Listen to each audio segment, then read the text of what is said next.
호세아 5장 1절에서 15절까지 말씀을 한 절씩 교독하시겠습니다. 1절 말씀 제가 먼저 읽겠습니다. 제사장들아 이를 들으라. 이스라엘 족속들아 깨달으라. 왕족들아 귀를 기울이라.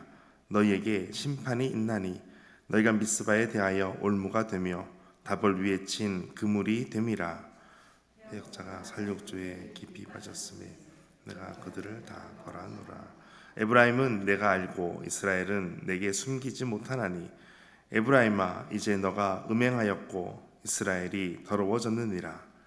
그들의 행위가 그들로 자기 하나님에게 돌아가지 못하게 하나니 이는 음란한 마음이 그 속에 있어 여호와를 알지 못하는 까닭이라. 이스라엘의 교만이 그 얼굴에 드러났나니 그 죄악으로 말미암아 이스라엘과 에브라임이 넘어지고 유다도 그들과 함께 넘어지리라. 그들이 양떼와 소떼를 끌고 여호와를 찾으러 갈지라도 만나지 못할 것은 이미 그들에게 떠나갔음이라. 그들이 여호와께 정조를 지키지 아니하고 사생아를 낳았으니 그러므로 새 달이 그들과 그 기업을 함께 삼키리로다. 너희가 기브아에서 뿔나팔을 불며 라마에서 나팔을 불며 베다벤에서 외치기를 베냐민아 내 뒤를 쫓는다 할지어다. 벌하는 날에 에브라임이 황폐할 것이라. 내가 이스라엘 지파 중에서 반드시 있을 일을 보였노라. 유다 모든 아들은 경계표를 옮기는 자 같으니 그는 나의 진노를 그들에게 물같이 부으리라. 에브라임은 사람의 명령 뒤따르기를 좋아하므로 학대를 받고 재판의 압제를 받는도다. 그러므로 내가 에브라임에게는 좀 같으며 유다 족속에게는 서기는 것 같도다. 에브라임이 자기의 병을 깨달으며 유다가 자기의 상처를 깨달았고 에브라임은 아스루로 가서 야렙 왕에게 사람을 보내었으나 그가 능히 너희를 고치지 못하겠고 너희 상처를 낫게 하지 못하리라. 내가 에브라임에게는 사자 같고 유다 족속에게는 젊은 사자 같으니 바로 내가 움켜갈지라. 내가 탈취하여 갈지라도 건져낼 자가 없으리라. 함께 읽겠습니다. 그들이 그 죄를 뉘우치고 내 얼굴을 구하기까지 내가 내 곳으로 돌아가리라. 그들이 고난 받을 때에 나를 간절히 구하리라. 아멘. 주님의 말씀입니다. 오늘도 주님의 은혜가 함께 하시기를 축복합니다. 계속해서 호세아 말씀을 가지고 이번 달 묵상하게 됩니다. 호세아 말씀을 통해서 특별히 이스라엘 백성들에게 하나님께서 어떻게 회개를 촉구하시고 어떻게 하나님께서 경고하시고 하나님께로 돌아오라고 하시는 말씀을 계속해서 듣게 됩니다. 오늘 1절 말씀 보면 제사장들아 또 이스라엘 족속들아 왕족들아 들으라 깨달으라 귀를 기울이라 계속해서 말씀하고 있습니다. 하나님 어떤 분이시냐면 우리가 잘못된 길로 갔을 때 계속해서 돌이키도록 말씀하시고 또 말씀하시는 분이 바로 우리 하나님이십니다. 오늘 그들에게 있는 미스바가 또 다볼이 미스바에 대해서는 올무가 되고 다볼의 위에 친 그물이 된다라고 말씀하고 있습니다. 미스바와 다볼이라고 하는 것은 아주 유명한 우상 섬기는 산당이 그곳에 있었기 때문에 미스바와 다볼이라고 말씀하고 있습니다. 그들에게 심판이 있게 될 것이다 라고 말씀합니다. 그리고 그 결과가 3절 보면 에브라임이 음행하였고 이스라엘이 더러워졌다. 그 결과는 바로 4절이었습니다. 4절 같이 읽겠습니다. 그들의 행위가 그들로 자기 하나님에게 돌아가지 못하게 하나니 이는 음란한 마음이 그 속에 있어 여호와를 알지 못하는 까닭이라. 아멘. 그들이 음행하였고 더러워졌다. 그들이 음란한 것 때문에 하나님께로 돌아가지 못하게 되었다. 그 결과는 끔찍한 것이었습니다. 하나님께로 돌아갈 수 없게 되었다라는 것입니다. 그들이 또한 이와 같은 이유는 5절에 있는 것은 바로 교만 때문이었습니다. 이스라엘의 교만이 그 얼굴에 드러났나니 그 죄악으로 말미암아 이스라엘과 에브라임이 넘어지고 유다도 그들과 함께 넘어지리라. 아멘. 그들은 이 음란과 교만, 특별히 영적인 음란과 영적인 교만으로 인해서 하나님께로 돌아가지 못하는, 하나님을 떠나는 일들을 하게 되었습니다.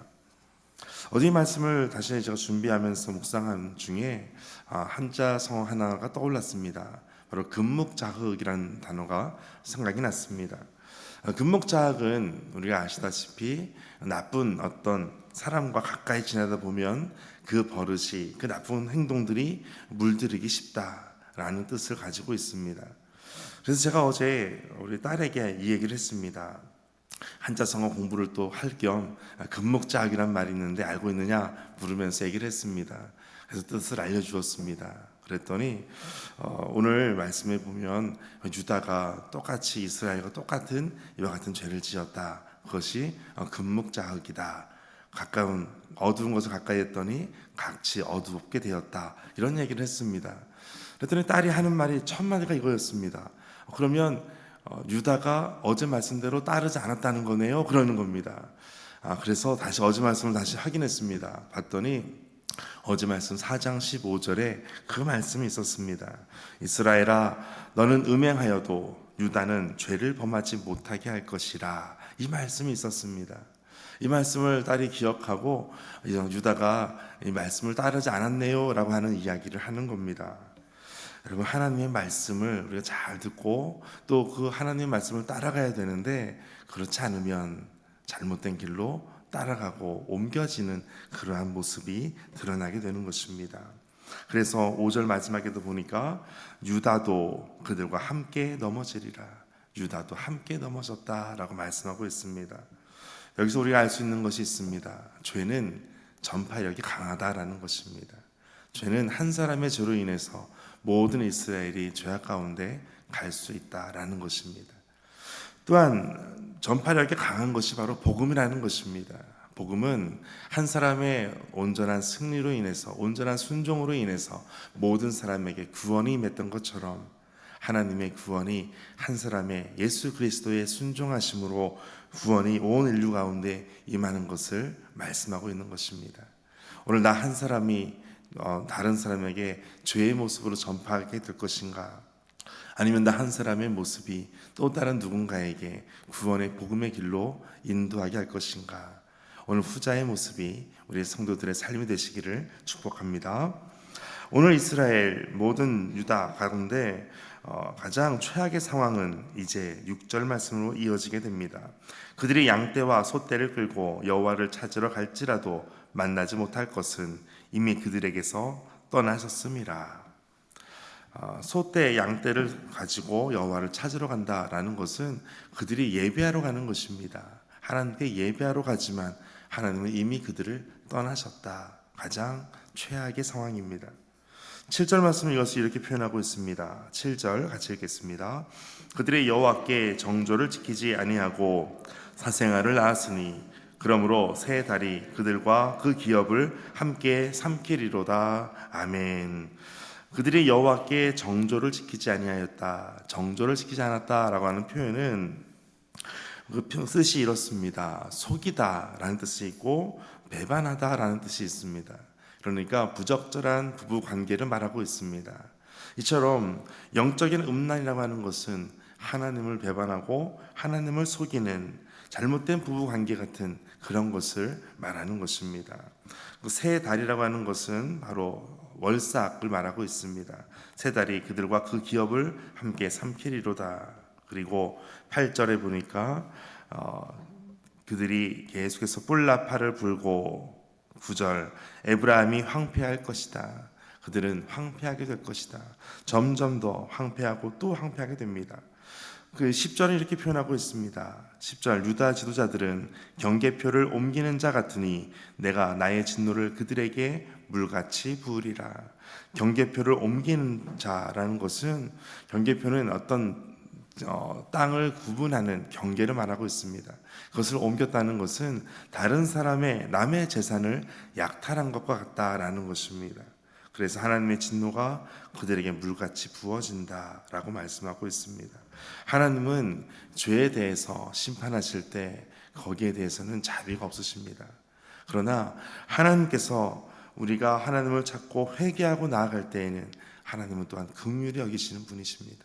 죄에 대해서는 하나님은 절대 타협하지 않으십니다. 그러나 회개하는 자에게는 하나님의 긍휼하심에 있어서는 그 한없이 우리에게 맞아주시는 분이시기도 하십니다. 그러니까 중요한 것은 우리가 죄를 저질렀을 때 하나님께 회개하며 나가는 것이 중요한 것입니다. 이제 마지막 13절부터 14절에서는 하나님의 심판은 피할 수 없는 것임을 말하고 있습니다. 14절 같이 읽겠습니다. 내가 에브라임에게는 사자 같고 유다 족속에게는 젊은 사자 같으니 바로 내가 움켜갈지라 내가 탈취하여 갈지라도 건져낼 자가 없으리라. 아멘. 하나님의 심판을 피할 수가 없다라고 말씀합니다. 그리고 이제 15절 그들이 그 죄를 뉘우치고 내 얼굴을 구하기까지 내가 내 곳으로 돌아가리라. 두 가지, 그 죄를 뉘우치고 내 얼굴을 구하기까지라는 것입니다. 진노 중에도 하나님의 긍휼하심의 여지를 남겨두셨습니다. 그리고 마지막 그들이 고난받을 때에 나를 간절히 구하리라. 결국은 하나님을 찾을 수밖에 없는 우리 사람의 모습을 말씀하고 있습니다. 결국 하나님밖에 없다라는 것입니다.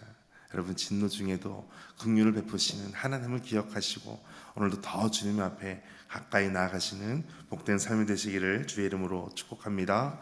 함께 기도하겠습니다. 하나님, 교만함에 눈이 가려져 하나님을 보지 못하는 상태로 살고 싶지 않습니다. 우리의 삶에 허락하신 고난은 우리가 죄를 깨닫고 십자가 앞으로 달려오기를 바라시는 하나님의 사랑에서 비롯된 것임을 깨닫습니다. 고난의 수술대에서 우리의 환부가 온전히 깨끗하게 되게 하여 주옵소서. 나 한 사람으로 인하여 더 주님께로 나아갈 수 있는 깨끗한 구원의 복음의 통로가 될 수 있도록 우리를 사용하여 주옵소서. 이 모든 말씀 예수님의 이름으로 기도하옵나이다. 아멘. 그 말씀 가지고 함께 기도하겠습니다. 금목자이라는 말처럼 하나님, 오늘 나 한 사람을 통하여 또 다른 누군가에게 복음의 선한 영향력을 끼치게 하여 주시고 하나님의 복음의 능력이 나타나게 하여 주옵소서. 함께 기도하겠습니다.